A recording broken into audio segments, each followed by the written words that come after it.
মামুন দুইটা কমেন্ট করছেন, আমার যৌতুকের টাকা হচ্ছে 1,50,000, বউ 5 লক্ষ টাকা বানায়, ওটাকে 2 নাম্বারি করে মামলা দিছে, আমাকে জেল খাটিয়ে। এখন আমি আমার অরিজিনাল কাবিননামাটা এনে 1,50,000 জজের সামনে পেশ করলাম এখন। আচ্ছা, তারপরটা হইতেছে জজের সামনে পেশ করলেন 1,50,000 টাকা আমার অরিজিনাল কাবিন, এটা এনে জজ সাহেবের পেশ করলাম।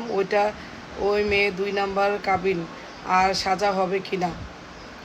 এখন মেয়ে তো আপনার বিরুদ্ধে যৌতুকের মামলা করছে, তাই না? যৌতুকের মামলা করছে মেয়ে, আপনার বিরুদ্ধে যৌতুকের মামলা করছে। যৌতুকের মামলায় তো মেয়েকে সাজা দিতে পারবে না, সে এটা জালিয়াতি করছে। তার বিরুদ্ধে এই যে কাবিননামা যে সে এটা তো কাজই করে নাই, যেহেতু সে করছে, তার বিরুদ্ধে আপনি জালিয়াতির মামলা দেন, ওটা আলাদা কোর্টে দিতে হবে, ওটা তার সাজা হবে।